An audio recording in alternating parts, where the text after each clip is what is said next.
Most people believe that the nightmare for Nancy Guthrie began on the cold night of February 1st, but they are fundamentally wrong. The truth is that the predator placed his first footprint exactly 168 hours earlier. The date was January 23, 2026, and the time was exactly 2 in the morning. In a quiet and secluded neighborhood of the Catalina Foothills in Arizona, where residents were sleeping without a care in the world, a Ring security camera recorded something that has since shaken the entire forensic community to its core. A stranger entered a driveway that did not belong to him, but there was something terrifyingly abnormal about his movement. This individual was not walking forward. He was moving in total reverse. He was walking backward into the darkness like a shadow that had detached itself from reality, and every single step he took was calculated with mathematical precision.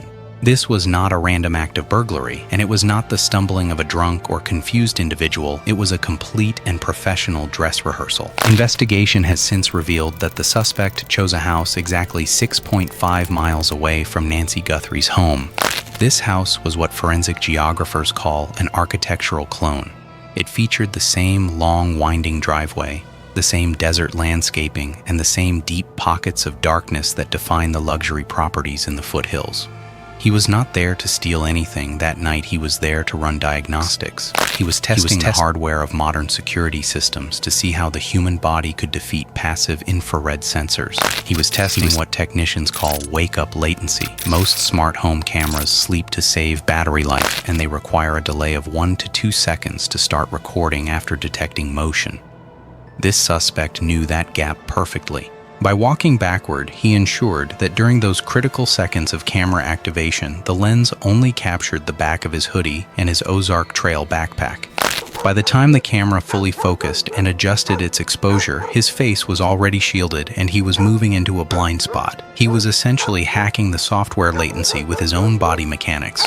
When a neighborhood dog began to bark, the suspect did not panic or run forward. He maintained his backward orientation even while fleeing. He prioritized concealing his face over his own physical safety. This level of mental discipline suggests prior training or a high level of mental rehearsal. Walking backward in total darkness on a gravel driveway surrounded by cacti and uneven rocks is physically demanding, but he did it with a fluid motion that suggests he had practiced this many times before.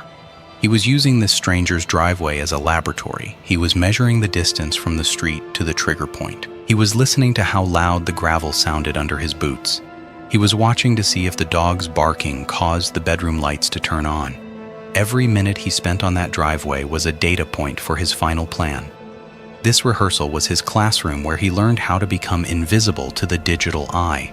He proved to himself that night that he could beat the machine, and that success gave him the dangerous confidence that led to the abduction just 7 days later. When we watch this footage, we feel an instinctive sense of dread because it defies human biology. We are programmed to move forward, but this man overrode millions of years of survival instinct just to defeat a motion sensor. He valued his anonymity more than his balance. His focus was singular and absolute. He wanted to remain a ghost, a generic black mass on a server that no one would ever be able to identify. He was a tactician playing a game where the stakes were life and death, and on January 23rd, he won the first round. 7 days passed. And then came the night that changed the state of Arizona forever. On the night of February 1st, the man on Nancy Guthrie's porch was no longer the cautious shadow we saw in January. He had undergone a massive psychological transformation. He walked forward with terrifying arrogance, and he did something that proved he had mastered the system. He reached out and physically tapped the camera lens. This gesture was a taunt, a signal of dominance over the technology we use to feel safe. He was no longer a student, he was a graduate. Why the sudden change in behavior? The answer lies in the Ring Neighbors app. After his test run on January 23rd, the homeowner likely posted the video of the backward walker online. The suspect was almost certainly a subscriber to that same app. He likely spent the next morning refreshing his phone waiting to see if he had been caught. When he saw his own video being discussed and realized that despite the community chatter, no one could identify his face, he realized he was smarter than the machine. That validation turned his caution into narcissism. The Ozark Trail backpack he wore during the rehearsal was the same one seen during the abduction. This backpack is a mass-produced item sold at Walmart, but for this predator, it was his tactical uniform. In criminal profiling, we know that opportunists do not carry specialized kits, but this man had his gear ready a full week in advance. The backpack had reflective safety strips that flared up under the infrared camera lights. While investigators initially thought this was a rookie mistake, they now believe it was a calculated distraction. When a bright reflection hits a digital sensor, the camera's exposure algorithm dims the surrounding pixels to compensate. This flare made his body shape and height even harder to define. It was a magician's trick of forcing the eye to look at the glowing object while the face remains in the blur. Every move he made was like a four-dimensional chess player. He was thinking 2 steps ahead of the police. He was not a disorganized offender acting on impulse. He was an organized hunter treating felony kidnapping like an engineering problem. He had mastered the geography of the Catalina Foothills. He knew which roads were dead ends and which driveways offered the best cover. He did not choose Nancy Guthrie just because of her status. He chose her because her property matched the specific criteria he established during his diagnostics. He debugged the security flaws of the neighborhood and used our own social networks to confirm his invisibility. We gave him the tools to feel safe, but he weaponized those tools into a feedback loop. He read the comments of worried neighbors to see what they noticed and, more importantly, what they missed. In any other era, a prowler would have to guess if he was seen, but today we broadcast the evidence to the predator in real time. He saw the infrared bloom of his bag on his own smartphone screen and knew he had a green light. He realized that as long as he stayed in character, the digital eyes of the foothills were useless. This transition from evasion to taunting is the hallmark of an escalating offender. He learned that he could be the prime suspect on a public forum and still remain a total stranger.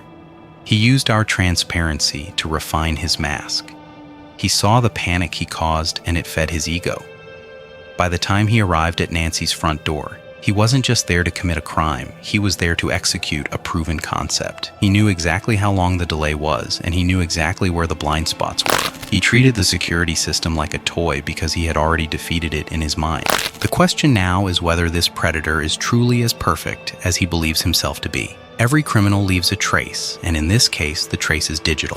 While he likely took extreme precautions on February 1st by leaving his phone at home or keeping it in airplane mode, January 23rd was different. That was just a rehearsal, and criminals are often sloppy during their practice runs. The Federal Bureau of Investigation is currently weaponizing a technology known as a tower dump. This is a mathematical trap that is virtually impossible to escape.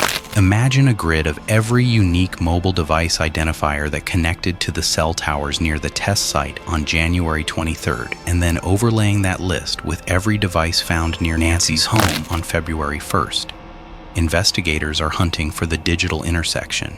They are looking for the one phone number that appears in both datasets. If any local suspect or even a stranger had their phone in their pocket during that test run, there is no defense attorney in the world who can explain away the statistical odds. Mathematics does not lie, and the probability of an innocent person being at both locations at 2 in the morning exactly 1 week apart is virtually zero. The suspect might have worn a mask to hide his face, but he could not mask the radio signal pinging from his pocket to the satellites. That signal is now the loudest witness in the entire investigation. It has been more than 14 days since Nancy Guthrie vanished, and the silence is deafening. The residents of Arizona are double locking their doors and looking at their cameras with suspicion because they know the predator is still out there. The most terrifying realization is that if he spent 7 days preparing for Nancy, what has he been doing for the last 2 weeks? Escalating offenders do not simply stop, they only get better. Their hunger grows with every success, and they refine their methods until they become ghosts. The FBI's digital dragnet is expanding, and every license plate reader and toll booth camera is being analyzed. This is now a battle between a human mind and an algorithm. On one side is a man who knows how to hack hardware, and on the other is the full force of federal forensics tracking his digital shadow. We have seen in this case that our technology does not protect us as much as we think it does. A camera is not a shield, it is a diagnostic tool for a prepared offender. He used a stranger's driveway as a laboratory, and he used the neighbor's app as his training manual. As long as those almond-shaped eyes remain behind a mask, every doorbell notification in the foothills carries a new weight of fear. But justice is a persistent force, and no matter how advanced a predator thinks he is, the human mind always makes a mistake. He might be watching this video right now trying to see if we have figured out his next move. He might be standing at the end of another driveway right now, walking backward once again to test the next sensor. We will not stop following the leads, and we will not stop analyzing the data until Nancy Guthrie is found. This case is a warning to all of us about the dark side of the digital age. Our transparency is being used against us, and our security is being used to train the very people we are afraid of.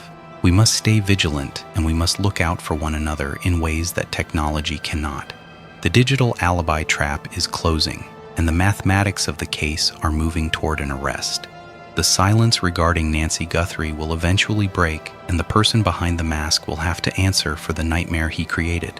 Until then, we keep searching and we keep watching the shadows, because even a man who walks backward cannot outrun the light of the truth. Stay vigilant and stay safe as we continue to track the evolution of this predator. The game is not over, and the final move is yet to be played.